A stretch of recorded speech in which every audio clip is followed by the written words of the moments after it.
Assalamualaikum warahmatullahi wabarakatuh. Di sini saya Ida Laini dengan NIM 17120147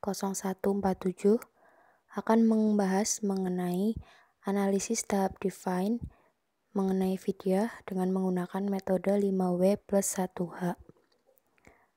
Di sini merupakan tahapan dari design thinking.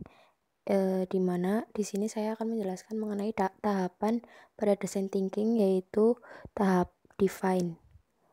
Tahap define sendiri merupakan suatu tahapan untuk mengumpulkan informasi yang kita buat dan yang kita kumpulkan selama di tahap sebelumnya atau tahap empathize.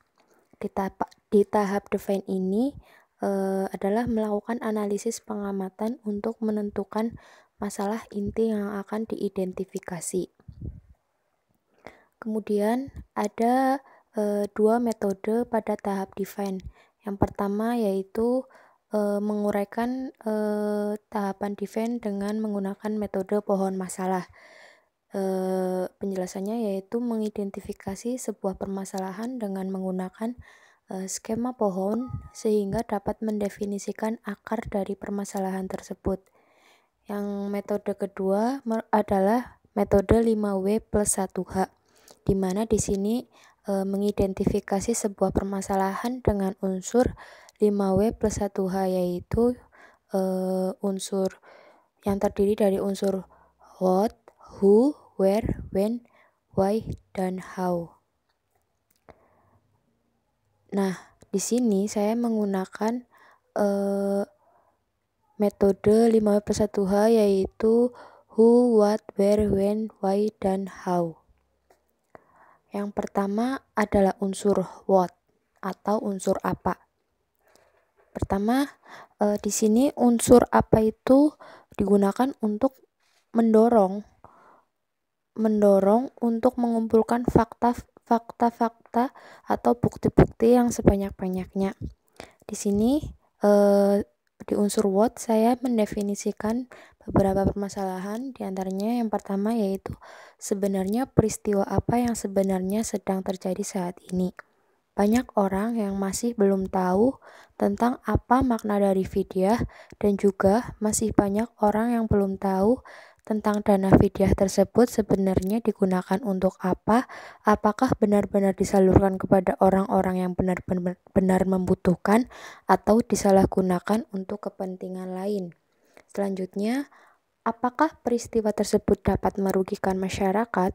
Tentu saja hal tersebut dapat merugikan masyarakat, terutama masyarakat yang belum tahu pemahaman mengenai vidya itu sendiri, dan juga dapat merugikan karena masyarakat menyalurkan dana vidya tersebut kepada mitra yang mungkin belum jelas dan dapat dipercaya atau tidak, sehingga dapat menimbulkan kesalahan dalam penyaluran dana vidya. Selanjutnya, apa akibat dari peristiwa tersebut? Akibatnya adalah banyaknya masyarakat yang memilih untuk tidak membayarkan hutang vidya, dan juga banyak penyaluran dana vidya yang disalahgunakan atau penyalurannya tidak tepat sasaran. Pendefinisian yang selanjutnya adalah pendefinisian mengidentifikasikan permasalahan menggunakan unsur who atau siapa. Yang pertama di sini who digunakan untuk mengetahui siapa saja yang terlibat di dalam peristiwa ini. Pertama, saya mendefinisikan siapa yang wajib membayarkan hutang puasa vidya.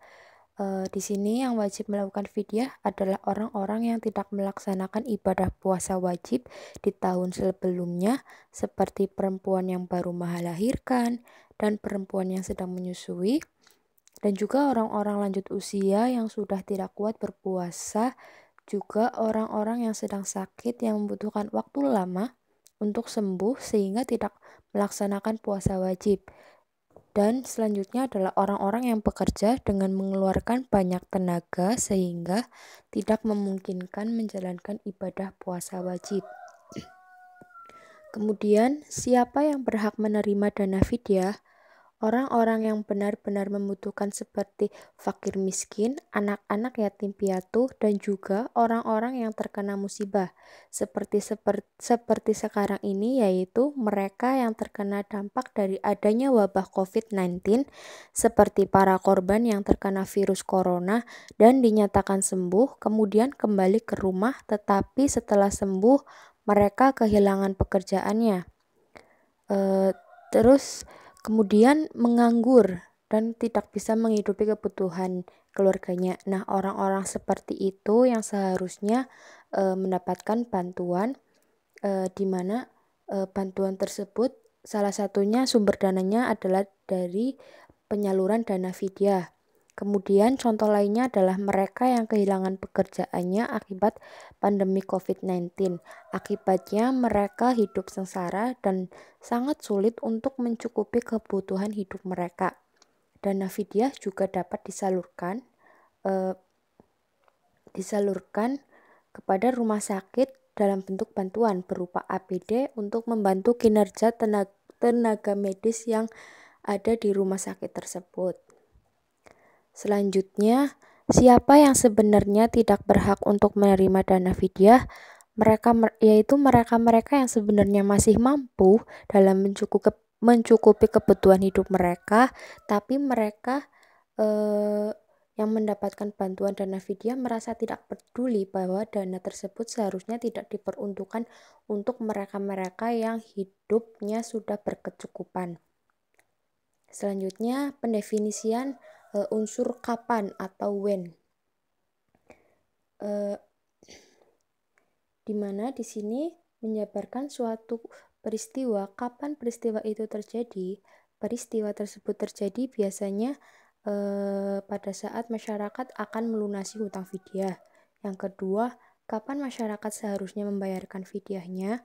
Sebaiknya vidya dilakukan sebelum bulan Ramadan karena waktu tersebut sangat dianjurkan untuk membayar hutang-hutang puasa wajib di tahun sebelumnya, sehingga pada saat Ramadan tiba, hutang puasa sudah lunas dibayarkan.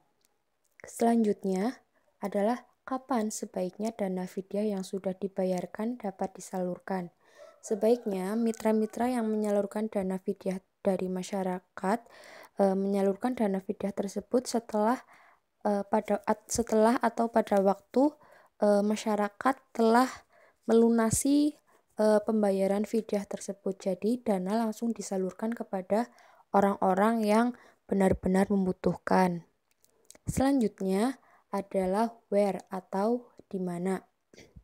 Di mana di sini adalah untuk menjabarkan tempat kejadian peristiwa. Di mana peristiwa itu bisa terjadi.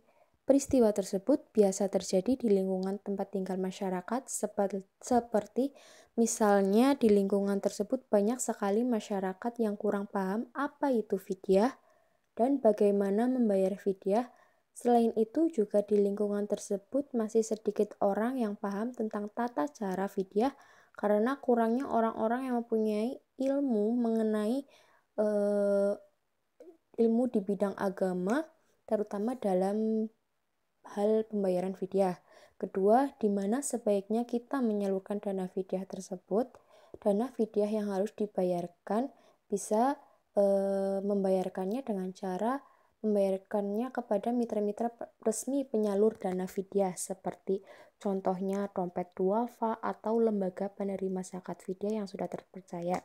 Biasanya dana yang kita bayarkan kita tidak harus menemui tempat penyaluran vidya, tetapi juga bisa lewat transfer atau melalui mobile. Selanjutnya ada pendefinisian unsur why atau mengapa. Mengapa di sini adalah suatu unsur yang menjabarkan suatu alasan untuk menjelaskan sebab dari suatu peristiwa yang sudah terjadi. Di sini, mengapa peristiwa tersebut dapat terjadi? Peristiwa tersebut dapat terjadi karena kurangnya pemahaman masyarakat yang masih belum paham tentang fidyah dan kurangnya kepedulian masyarakat mengenai dana fidyah tersebut yang disalurkan. Kemudian tahapan atau unsur yang terakhir dari metode ini adalah how atau bagaimana.